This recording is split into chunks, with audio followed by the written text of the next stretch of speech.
Okay, you should be able to see my screen now. Yes, now a 24-year a 24-year-old woman received 6-day course of oral ampicillin for acute cystitis 1 week after she has vaginal pruritus, burning, dyspareunia. Which of the following is the most likely cause of this patient's symptoms?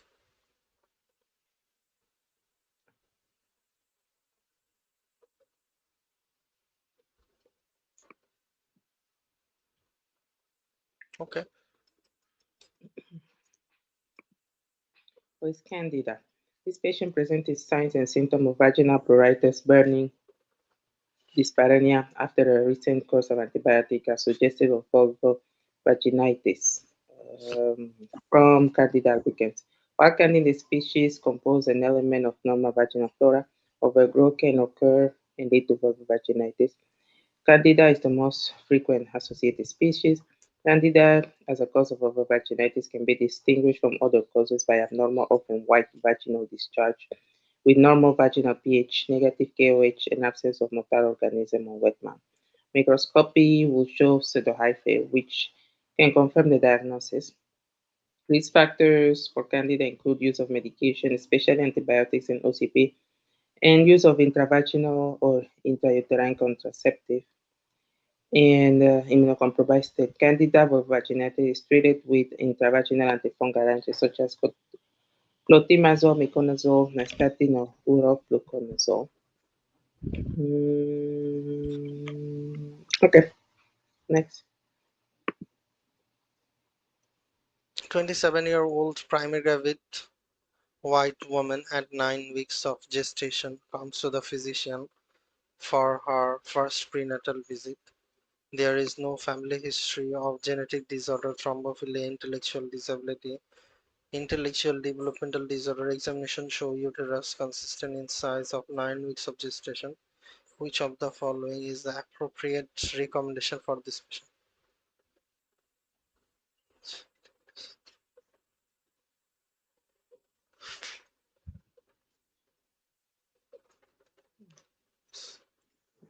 Family history.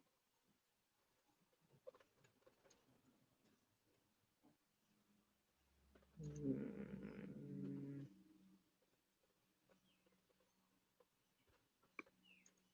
I don't know. Ready? Yes. Okay.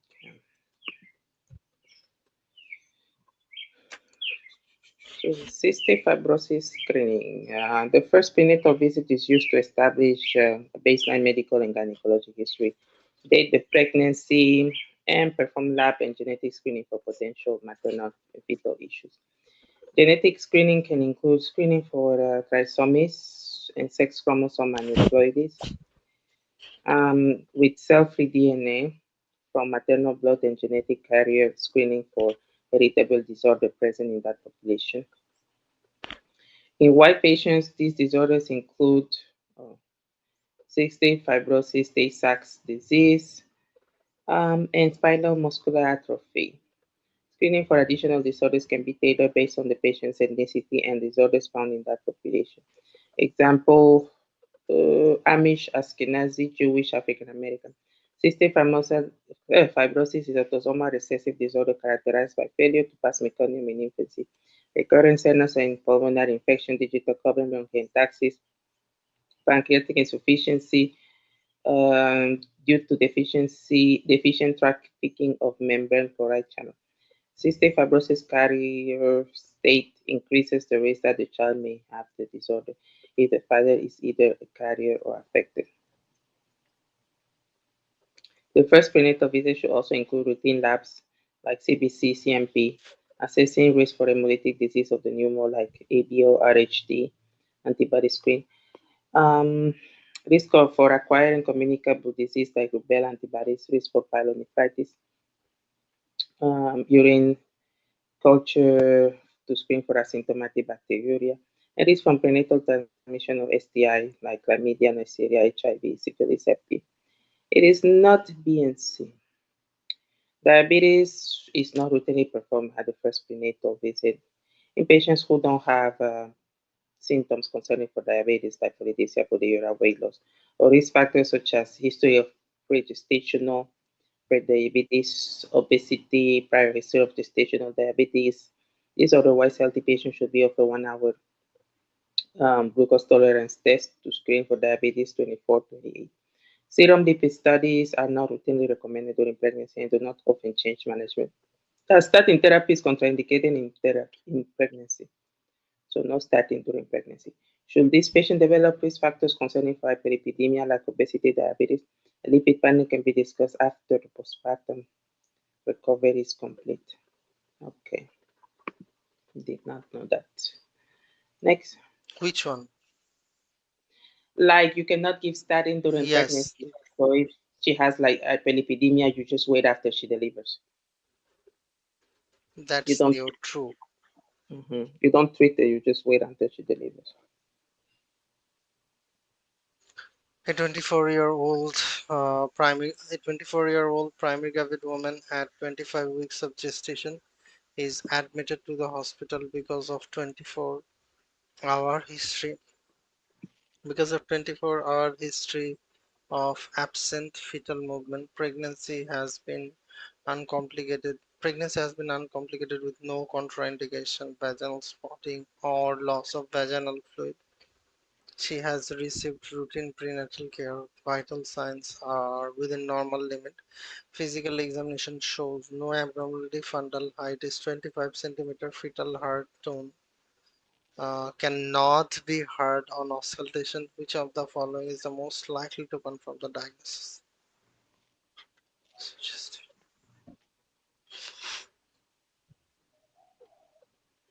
Ready?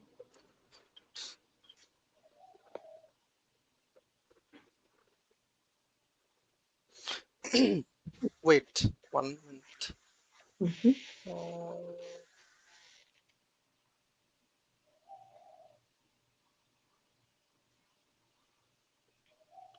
Tones cannot be heard on auscultation. Okay. Okay. And the answer is fetal ultrasound. Antepartum intrauterine fetal demise commonly presents with decreased fetal movement and lack of fetal heartbeats on exam. Ultrasound confirms the absence of cardiac activity and intrauterine fetal demise.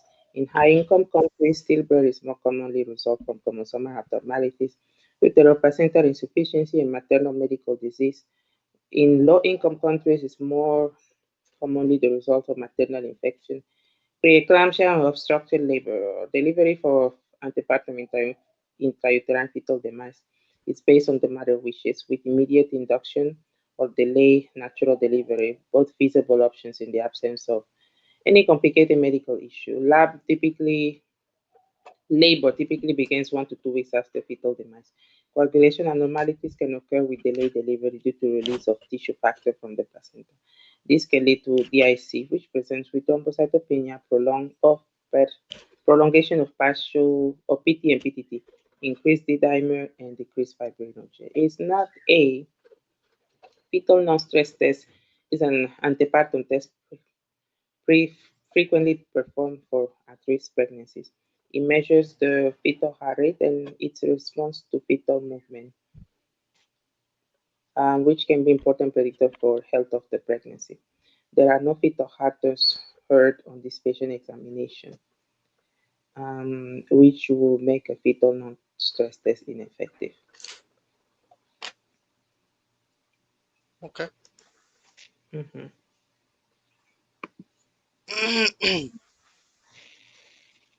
a 42-year-old a 42-year-old newly gravid woman comes to the physician because she has been unable to conceive for 16 months. She has been unable to conceive for 16 months. She has had unprotected sexual intercourse with her partner 4 times weekly during this time. Her last menstrual period was 10 days ago. Mens occur at regular 28 to 30 days of interval lasts for 4 days. She has had nipple discharge. She has not had nipple discharge changes in her weight. She has no history of serious illness, operative procedure, S- or STD diseases. She takes no medication. Physical examination include pelvic examination show no abnormality. History of salpingogram and semen analysis of her partner shows no abnormality.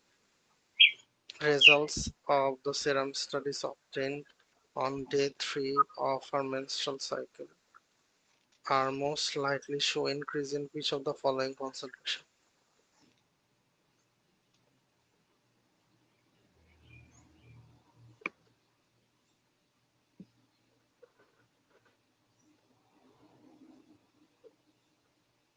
Okay, Is it this or is it a?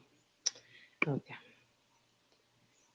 FSH. Infertility may be caused by diminished ovarian reserve and ovulation, fallopian tube occlusion, sperm immotility, inability of sperm to penetrate the corona radiata of the ovum, structural abnormalities of the uterus, thyroid disorder. In this patient, given her age, the most likely cause of infertility is diminished ovarian reserve. As a patient age, there is depletion or dysfunction of ovarian follicles. In general, the first half of the menstrual cycle is referred as the follicular phase, during which FSH and LH concentration increase and stimulate the developing follicle. This follicle then produces estrogen, which leads to proliferation of endometrium in preparation for implantation. And LH surge causes ovulation, after which the luteal phase begins, with the corpus luteum secreting progesterone to maintain the endometrial lining. Now, implantation occurs, the corpus luteum degrades, and estrogen and progesterone decreases, and menstruation occurs. In patients with diminished ovarian reserve, FSH will be increased early in the follicular phase, as more hormone is needed to stimulate the remainder follicle, and there is less negative feedback on FSH from existing follicles. It's not. I don't understand actually. I understand diminished ovarian reserve Mhm, as due to age, as she is 42 years old, so ovarian reserve is declining. So mhm. why not estradiol? Estradiol concentration decrease as patient ages because of diminished ovarian reserve and consequent decrease in estradiol production. This decreased estradiol concentration is less able to suppress the FSH release, resulting in an increased FSH concentration early in the follicular phase. Makes sense? So why FSH is raising? So the way I think it's easier to understand that first phase, Yeah, follicular yes, FSH is and yes. luteal and the second stage luteal phase LH is luteal high. LHSI. I think it's just easier to understand. Technically, it's not like that. It's kind of like the follicular phase FSH, both FSH and LH are high. But yeah, I think it's better to understand the FSH is high, and then that's what induces the estrogen production from the ovary. And then at some point, the estrogen becomes there is that surge of LH. At some point, that's the what causes the ovulation. And then yeah, and then the LH just continues to be high during the luteal phase. I think it's just easy to understand them like that. It makes more sense. Okay, then So here is the first. So the first 14 days is follicular phase. The next 14 days is luteal phase. She's at the day 3, so she's still in the follicular phase. So FSH will be high. okay. Is it- Yes, mhm. now makes sense. Yeah.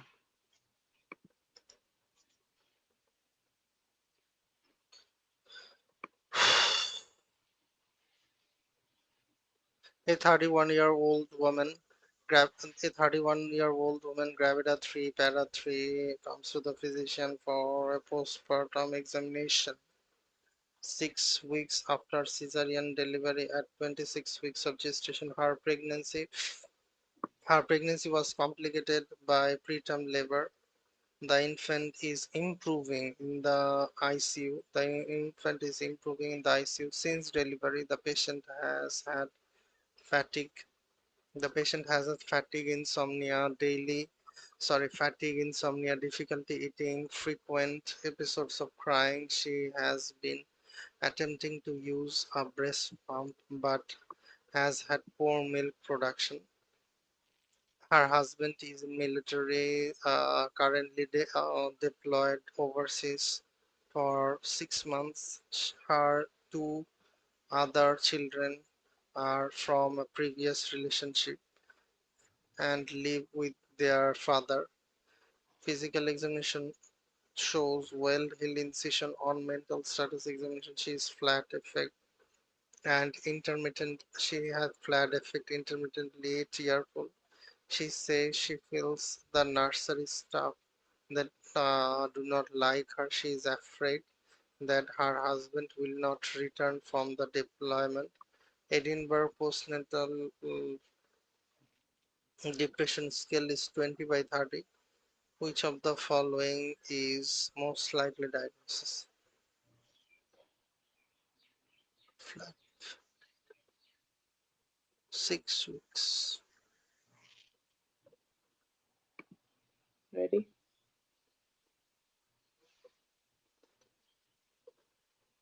Yes, Okay, so is MDD.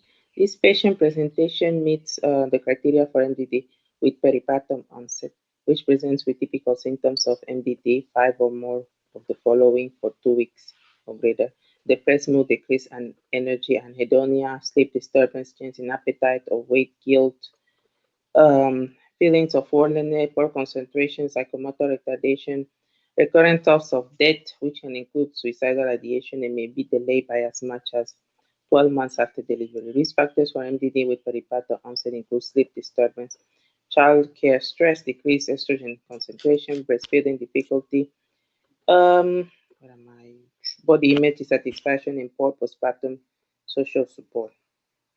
Consequence of MDD with peripartum onset can be severe and include impaired bonding with the child, developmental delays in the child, child neglect, marital issues, suicide, infanticide. The relative prevalence and severe consequences of this diagnosis necessitate proactive screening for depression in primary care settings. Patients who screen positive must be assessed for suicidal or homicidal ideation. Treatment of moderate to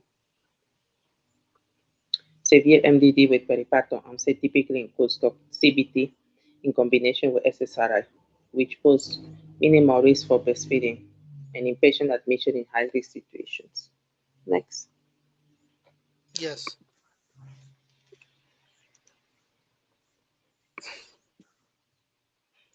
A 15-year-old girl comes to the emergency department. 15-year-old girl comes to the emergency department because of pain in the midline and right abdomen. Pain in the midline and right abdomen for 3 hours. Her last menstrual period was 7 weeks ago. She has had nausea and vomiting for 1 hour. Her temperature is 37.8 degrees Celsius, pulse 90, blood pressure 130 by 68. Abdominal examination showed tenderness in the right lower quadrant. Ultrasonography show ill-defined 4 centimeter mass in the right lower quadrant. Pregnancy test is positive. Which of the following is the most appropriate next step?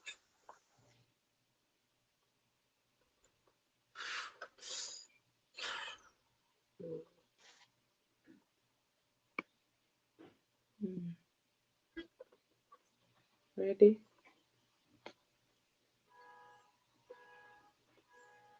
Yes, So admission to the hospital for laparoscopy. Mm. Ectopic pregnancy is abdominal pregnancy in which the fertilized ovary implants in the fallopian tube, on the ovary, peritoneal cavity, or in a non-endometrial location. It often presents with abdominal pain, vaginal bleeding in a patient with a miss or delay period, and positive pregnancy test. As seen in this patient, ultrasound can be used for further delineate between intrauterine pregnancy It may show an ectopic pregnancy depending on its size. An ectopic pregnancy is not viable. Treatment can occur with methotrexate for small early pregnancies but may require salpingectomy or evacuation with laparoscopy for larger pregnancies or in cases of medical treatment failure. Complications of ectopic pregnancy include rupture, bleeding, hemoperitonea. This patient has a large, ill-defined mass in her right lower quadrant associated with abdominal pain and positive pregnancy, making ectopic pregnancy the most likely diagnosis. Given the large size of the mass, the most appropriate next step will be admission to the hospital for laparoscopy and removal of the ectopic pregnancy to prevent further complications. It's not B. Admission for laparotomy is not appropriate. Laparotomy is much more invasive than laparoscopy and is associated with more postoperative pain and complication. While laparotomy is occasionally necessary, laparoscopic approach um, to allow access to the operative site. While laparotomy is occasionally necessary during a laparoscopic approach to allow access to the operative site, laparoscopy is usually sufficient for treating an ectopic pregnancy. And it's not uterine evacuation in the OR will be ineffective in treating this patient pain and the underlying cause of the presentation. Ectopic pregnancies are, by definition, implanted in the space outside the uterine cavity, most commonly the fallopian tube. Therefore, the most appropriate treatment for this patient is laparoscopy rather than uterine evacuation. Okay, makes sense. Okay, Next. next. Mhm. Anotherwise healthy 42-year old woman comes to the physician because of 1 year history of irregular men's hot flashes, occasional night sweat and irritability. Her last menstrual period was 5 months ago. Mens have previously occurred at regular 8 to 13 weeks of intervals.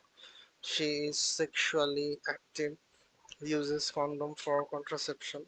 She has no other symptoms, take no medication. She has two children, ages 14 and 18 years. She is 163 centimeter, 5 feet 4 inch tall, weight 66 kg, BMI 25. Physical examination shows no abnormality. Pelvic examination shows a slightly enlarged uterus and normal ovaries. Which of the following is the most appropriate next step in the diagnosis?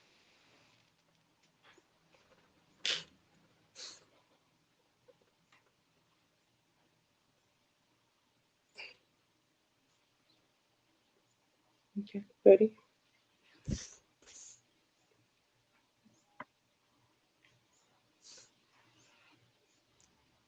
Yes. So it's measurement of serum beta ICG concentration. Menorrhea may be caused by pregnancy, menopause, premature ovarian failure, abnormalities, or immaturity of the hypothalamic, the HPO axis, inadequate nutrition, chromosomal abnormalities, thyroid disorder. As women age, ovarian reserve is depleted, and they have fewer ovulatory cycles until menstruation stops completely. A phase of life referred to as menopause. Menopause is characterized by lack of ovarian estrogen production, resulting in manifestations such as vaginal atrophy, hot flashes, and night sweats. Sleep disturbance and mood changes may also be present.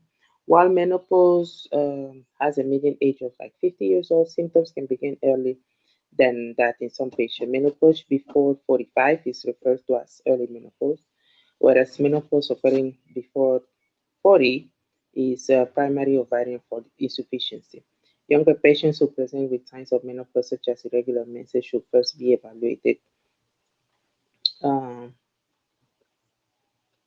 should first be evaluated with measurement of serum beta HCG to rule out pregnancy. This is especially pertinent for this patient with slightly enlarged uterus, which may be caused by pregnancy. It's not A or B. A measurement of estrogen is not required in this patient. Estradiol typically increase during pregnancy but decrease during menopause. However, because the estrogen concentration varies on the phase of menstrual cycle, estradiol are often difficult to interpret in isolation. Thus, this is not the best step in diagnosis of the patient. Measurement of FSH is increased in menopause but decrease in pregnancy. While it can be used as a confirmatory test for menopause, this is more commonly diagnosed clinically. While this patient has many symptoms of menopause, it's important to first rule out pregnancy as a cause for her symptoms, given that she is a reproductive age. Not progestin challenge test used in evaluation of amenorrhea. A short course of progestin is prescribed, and the patient is observed for uterine bleeding after withdrawal. If bleeding occurs, the patient has adequate concentration of estrogen to create endometrial lining. If it does not, then the patient likely has no estrogen. It is important to determine if this patient is pregnant prior to giving progestin challenge test, as the test will negatively affect the pregnancy. So, what is the take home? She's still within the age of pregnancy, so we check for pregnancy. So, what is the like before 50, we have to think about pregnancy, Mm-hmm. and before 40, if like menopausal symptom happens, it is called primary ovarian insufficiency, POI. Mm-hmm. Okay, Mm-hmm. next. A 15-year-old girl is brought to the a 15-year-old girl is brought to the physician because of heavy vaginal bleeding and passage of clump-sized clot over the past 7 days. Her last menstrual period was 2.5 months. She is not sexually active. She is 68 centimeter and weight is 91 kg. BMI 32 kg per meter square. Breast and pubic hair development is sexual maturity rating 4.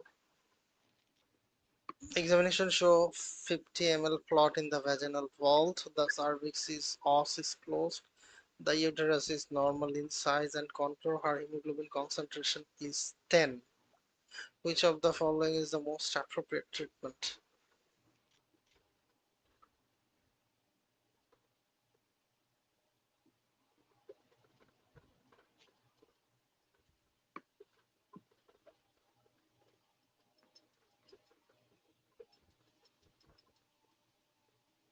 Ready? Yes. Okay, so it's OCP therapy. An ovulation presents with irregular intervals of menstruation associated with heavy vaginal bleeding when menses occur as a result of continued endometrial development secondary to unopposed estrogen production. Common causes of ovulation include abnormalities or immature HPO access, pregnancy, PCOS, menopause, premature ovarian follicle failure, inadequate nutrition, chromosomal. These patients' symptoms are most likely secondary to immaturity of the HPO axis, given her young age. Normal development of the HPO axis takes time, with immaturity resulting in irregular and non-cyclic GRH release from the hypothalamus. This causes varying concentration of FSH and LH, leading to an ovulation and amenorrhea. Ah. This also affects the concentration of estrogen and progesterone in the body, resulting in varying degrees of secondary sexual characteristic progression. OCPs can be used to normalize the menstrual cycle and decrease the amount of menstrual bleeding by stabilizing the endometrium. I thought she had PCOS. It's not A or B. Clomiphene is a medication commonly used to treat infertility caused by an ovulation. It acts as an estrogen receptor antagonist in the hypothalamus, preventing negative feedback on GRH release, which leads to increased FSH/LH, resulting in increased ovulation. It will be less likely than OCP to normalize this patient menstrual cycle or decrease her bleeding. Leuprolide is a GRH hormone agonist that is used in the treatment of heavy or painful menstrual bleeding, such as that seen in menorrhagia or endometriosis. heavy or painful. However, it's typically only used after a trial of OCPs because it's injectable medication. Okay, Okay, so she doesn't have PCOS. Okay, next.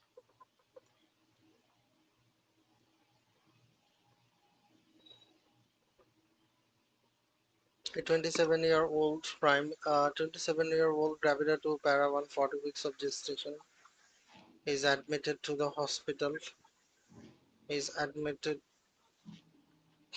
is admitted to the hospital in labor. Concentration are moderate and occur every 3 minutes. She received routine prenatal care. She has no history of serious illness. She smoked one pack of cigarettes.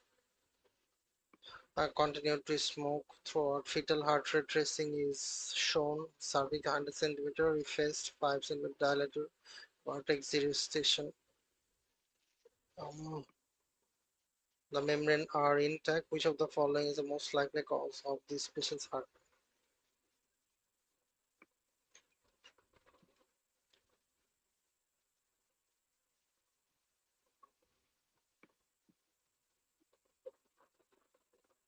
Mm. It Who's is that? the from onset to full dilatation of cervix. It is less than 30 centimeter, isn't it? It is not early deceleration. It is not late deceleration. It is variable deceleration, probably, isn't it? Why? I don't. I was Like gonna. yes, I was gonna from say onset early to nadir 1, 2, 3 less than 30. From onset to nadir less than 30. from onset to nadir. What from here to here? Yes, from here to here. One small square, two small square, and less than three small square. From onset to nadir, it is less than three small square, less than 30 30 second. So yeah, it looks like variable deceleration. In early and late deceleration, the onset to nadir more than 30, and it should coincide with the fetal heart rate. It should coincide with the uterine contraction. But I think so. It is variable deceleration. I think so. Okay. Okay. Let's see. What you have picked? Oh, I picked the core compression since you say it's variable deceleration. Yes, it is cord compression. So it's core compression. A healthy, I'm not sure it now. A healthy fetal heart rate is 110 to 160, with 6 to 25 BPM of variability and spontaneous acceleration. Variable decel as well as intermittent early decel can also occur during the normal process of labor. Variable decel are defined as abrupt decrease in heart rate of at least 15 BPM that lasts for 15 seconds but less than 2 minutes. They do not show a specific relation to the uterine contraction tracing.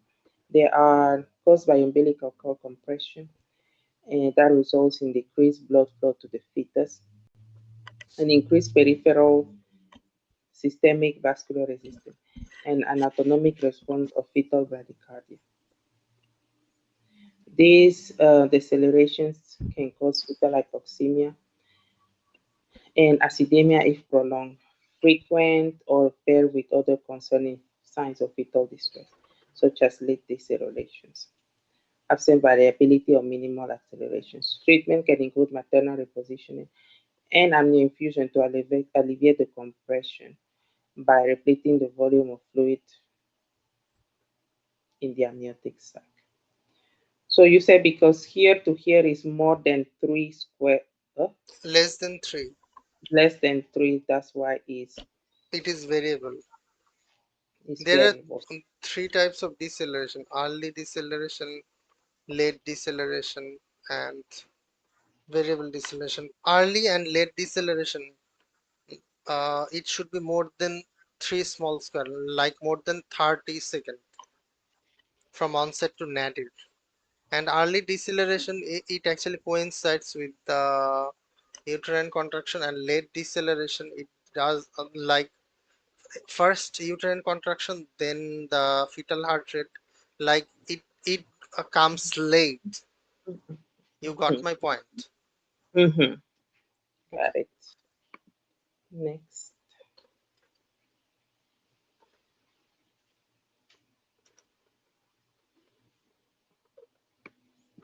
A 32-year-old woman comes to the physician 1 week after she noticed tender lump in the right breast.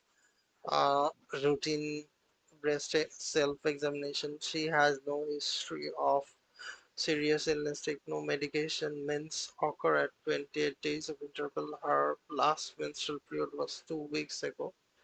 Examinations show three symptoms: tender mass in the upper outer quadrant of the right breast. There is no nipple discharge. Ultrasonography of the right breast shows cystic lesion. Which of the following is the most likely?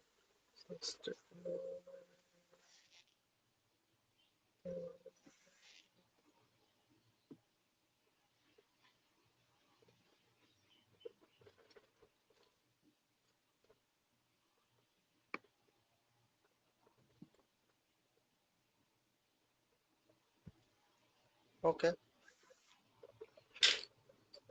Mm, How do we do a second breast exam? But she says tender.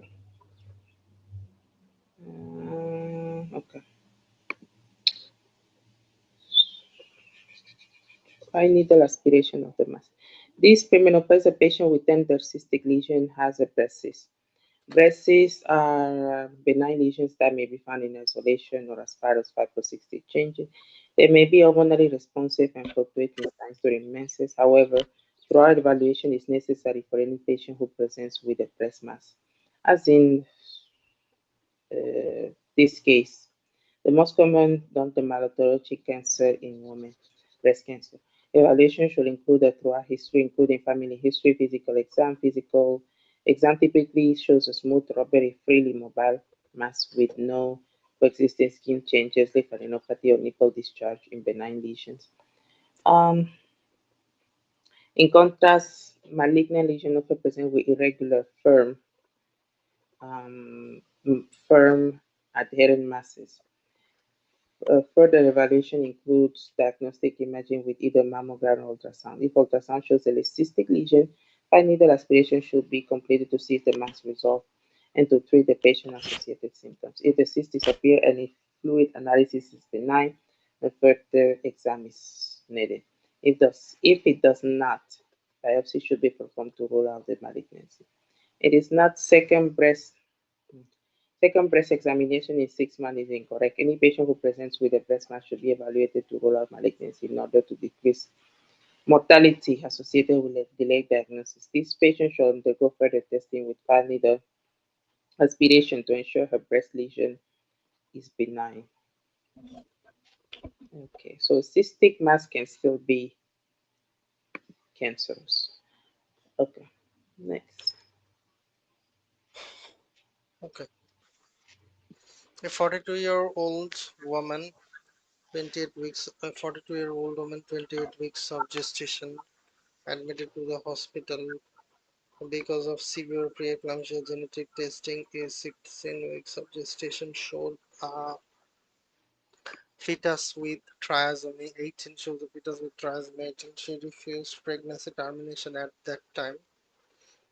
Her pulse is 84 per minute, respiration 16 per minute, blood pressure 160 over 110, blood pressure 160 over 110. Examination today shows a uterus consistent with the size of 28 weeks of gestation and a non-tender abdomen, a long and closed cervix, mild dependent edema, normal deep tendon reflex. The physician recommends induction of labor and the patient's husband urges to follow the physician's recommendation. She refuses because under no circumstances Does she want to give a premature infant? One day later, she was generalized tonic-clonic seizure. She remains alert and continues to refuse the labor induction. Which of the following is the most appropriate course of action?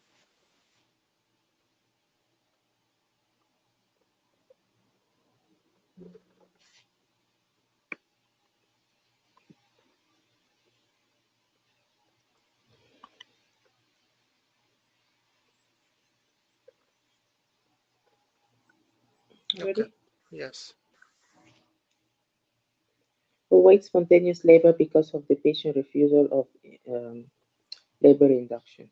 According to the ethical tenet of autonomy, this patient has the right to refuse labor induction despite the risk to herself and the fetus. Therefore, the most appropriate course of action is to await spontaneous labor because of her refusal. Patients are assumed to possess decisional capacity unless they demonstrate otherwise. Despite her generalized seizure, she remains alert, suggesting that she continues to have decisional capacity. Patients who possess decisional capacity have the ethical right to decline procedures, even if, yeah. For patients who lack decisional capacity or are unable to communicate a decision about an emergent procedure, the ethical principle of beneficence should prevail in that the physician should save the patient life. This patient has eclampsia, a life-threatening complication of pregnancy, and fetus that is unlikely to survive after delivery given its severe genetic abnormality. Despite this, the patient wishes to avoid induction of labor should be honored. It's not D as in dog.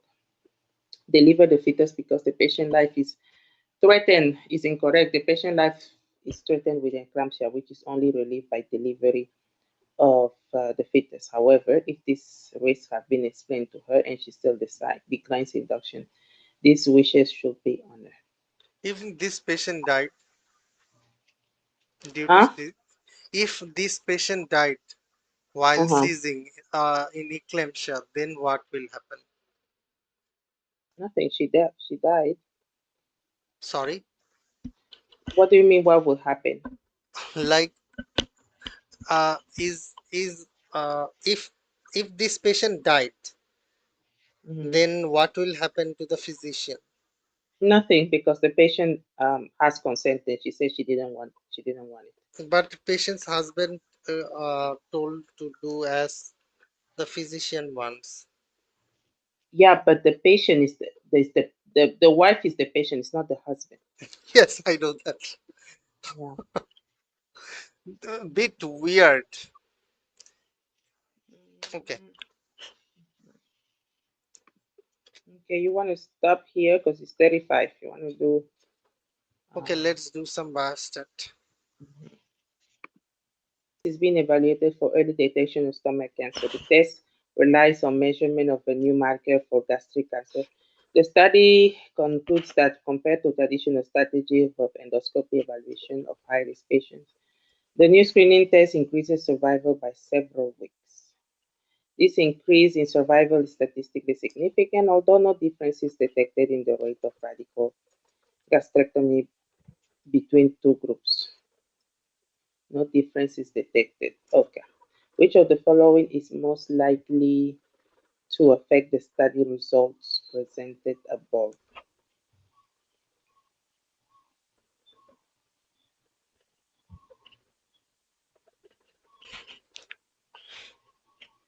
The increase survival.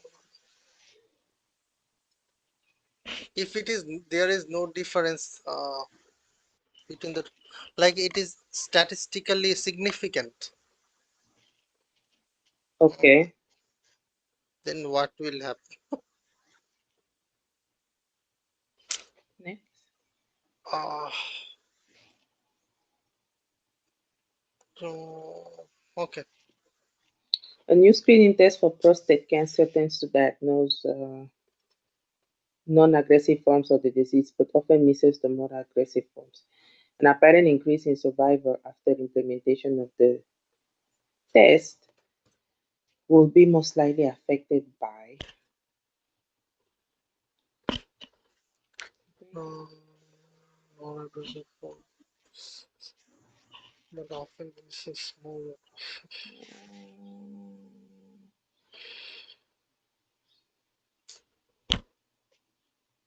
Long-term bias. I don't know. Between length time and assessment. Forget. Okay. Okay. Okay, explanation. First is lead time bias. Okay. The goal of screening the goal of a screening test is to detect the study early enough to allow for successful intervention and to improve the outcome. Therefore, two components of a successful screening test. Two components of a successful screening test that should be emphasized.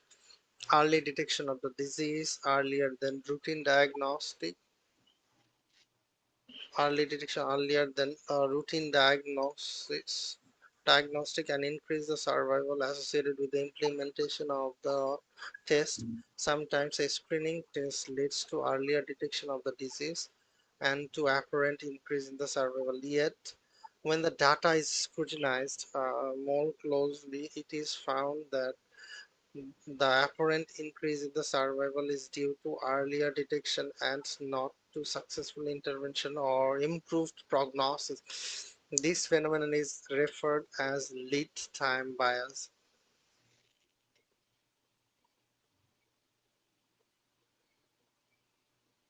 For example, question one: the new test appears to detect the disease earlier than the traditional approach, but the survival only increased by several weeks, and the rate of radical mastectomy are unchanged. The explanation for this apparent increase in the survival is the early diagnosis, not successful treatment of stomach cancer.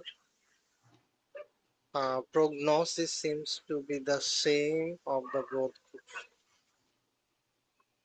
So lead time represents the time difference between the detection of the cancer by screening test and the time by the diagnosis by the disease or prior disease symptoms or prior method of diagnosis.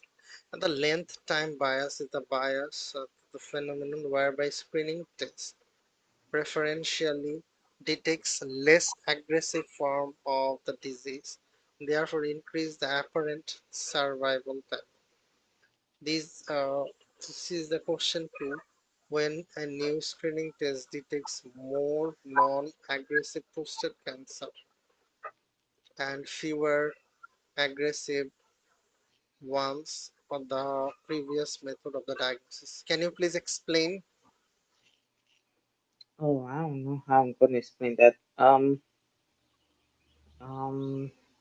I can maybe length-term bias, like you, Like we it, do new screening test and we start feeling that it increases the survivability, but actually the disease, the course is all the same. Like think like about the lung cancer.